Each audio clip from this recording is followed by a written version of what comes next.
Man, for a mostly plastic car, it's got a lot of weight to it. Yup.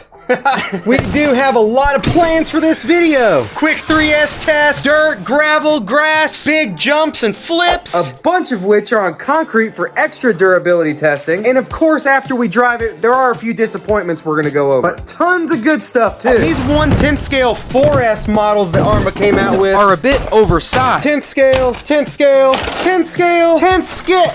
You know, I think you get the point. It's pretty darn big for a 10th scale. But I've been waiting for a version 3, or in our case, 2.5.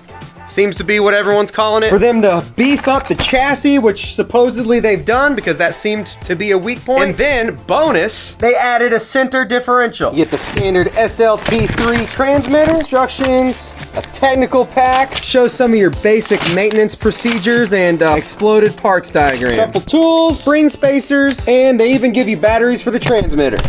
We've got plastic telescoping drive shafts. I know a lot of this is common knowledge by now, but I'm showing you anyway. We're getting to the good stuff real fast. I have yet to break a plastic drive shaft, so I'm very happy with that. nice beefy upper arms, which are adjustable. Same with the tie rods. Rear upper arms are adjustable as well. Absolutely massive lower control arms. Mud flaps on the rear, which are designed to help keep grass and mud and other gunk from getting spun up in these rear axles. Because that absolutely does happen a lot. Super huge knuckles and C-hubs. Bearing carriers, whatever you call them. Really big bore oil-filled shocks. And if you're gonna focus more on heavy jumps and you want that higher ride height, you've got those spring clips you can add. They are not adjustable coilovers, so you have to use these to adjust the springs. There's a look at those mud guards that they put inside the front wheel wells. That really should stop a lot of gunk from flying in there. The D and the A lower hinge pin brackets are metal. You got dirt and debris drains down here by the spur gear. I do feel some resistance between the front and rear axles, which tells me it may actually have a decently thick fluid in the center diff. You should always check that stuff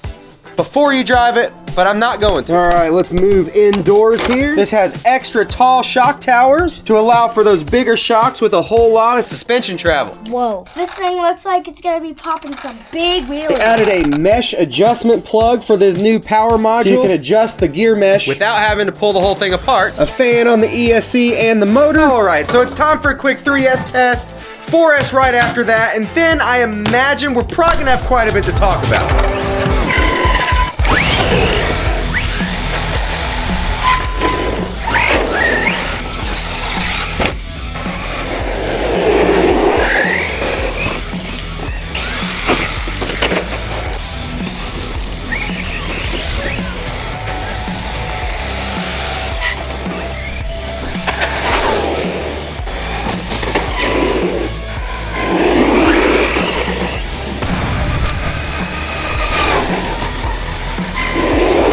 $36.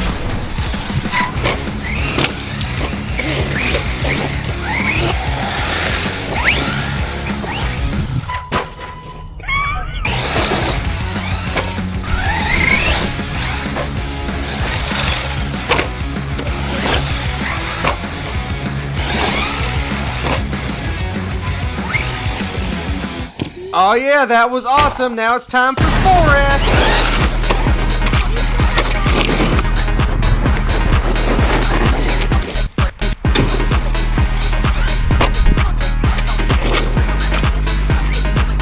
If my car goes down there, you're going to get it. No, I'm not. Oh.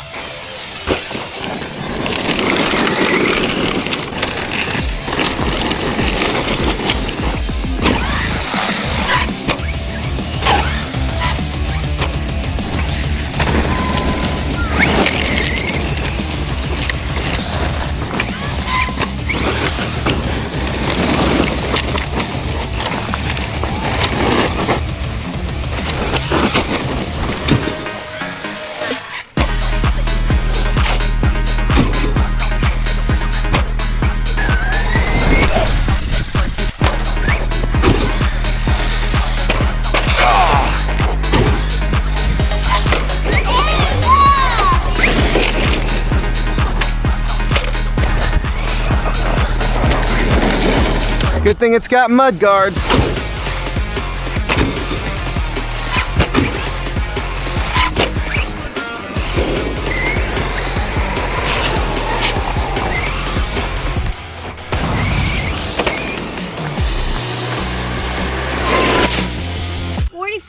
44.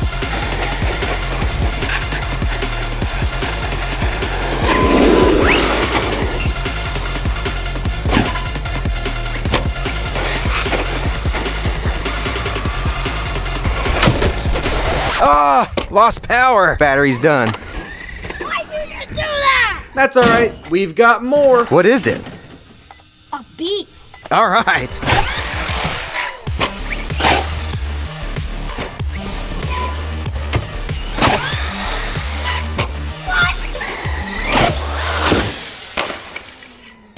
Jeez.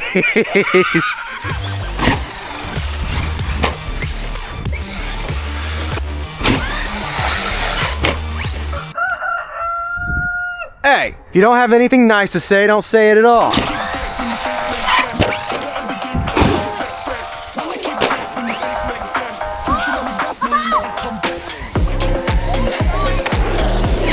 Man, the steering is awful. I do think I know what that is though. We're gonna look in a minute.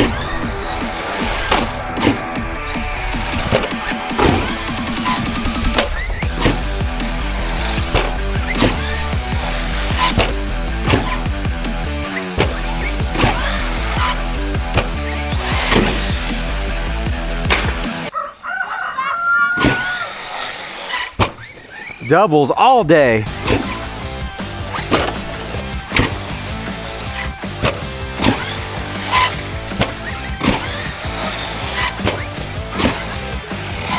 Oh.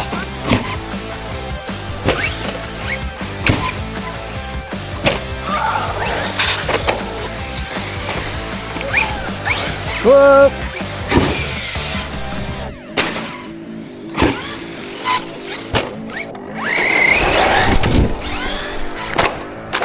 Oh, we lost a chunk of body there. ah, I missed the ramp. So I'll first start off by saying this did not disappoint. Now I did a few no-nos here. I'm gonna show you what I'm talking about. But first off, the thing I'd say I'm most disappointed with is the steering. just like when I bought my 6S Creighton, that one was even worse. They've made a lot of improvements here. And I do think it's in the servo saver. This one is supposed to have a stronger servo over the previous models. All of this was done on the stock ESC settings. I did not change the punch or the brakes or anything. On that very last crash, it cracked the rear corner of the body off. I'm gonna try something to repair I that. haven't looked inside yet, but I'd say this truck did extremely well for what it's been through. That was a full set on 3S and 3 full runs all the way through the battery on 4S. We've already broken 3 of our body clip tethers, but we never lost an actual clip. Lots of double backflips and none of the tires have come unglued, torn, split, even driving it through the jagged gravel. I also really like the mud flaps. In fact, if you pay attention in the gravel, You can actually tell that these are deflecting a whole bunch of the rocks that the front tires are flinging at it. they're doing their job. The amount of handling and control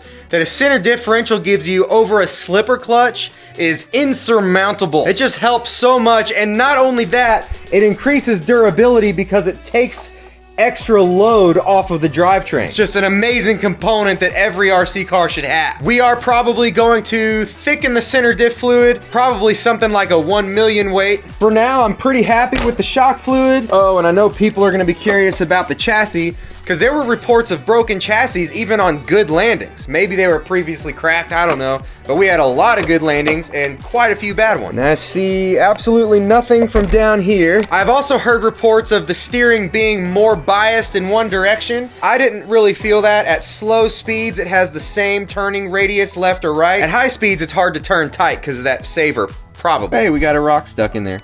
It's really in there too. I should have been a dentist. So now you can see that rear end sagging just a little bit lower than you'd typically like. Definitely gonna add 1 or 2 of these spring clips. No lost wheel nuts. I did check to make sure they were tight before we took it out, but I did not have to tighten them any more than they already were.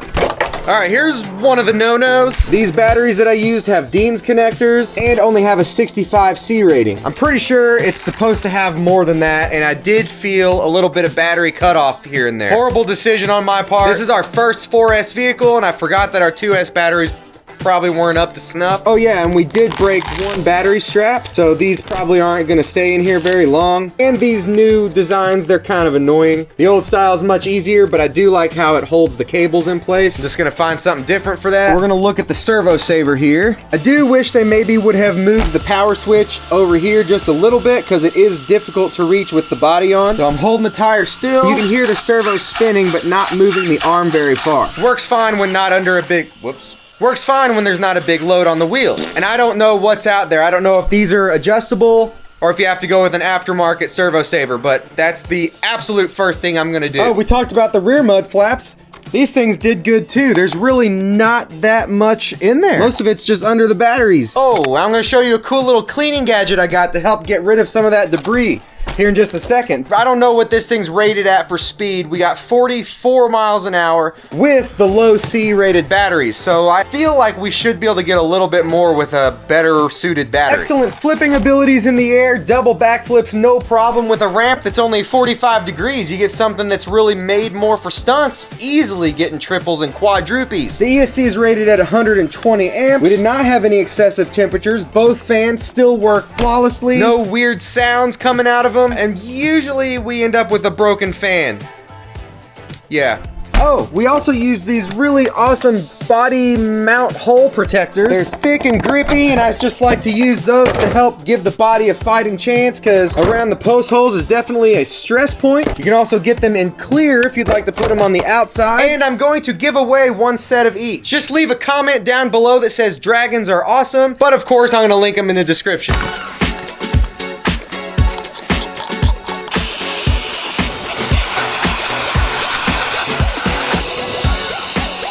This cute little thing may have just made it into my top position for my favorite RC car. It's more nimbler than my Creighton, has certainly shown its durability. Oh, and quick side note, that was our first time really sending the Sentin, and it did not disappoint, and that was 6-year-old Max driving it. Now, if this is outside of your price range, but you really want something with a center differential and under $200, well, check out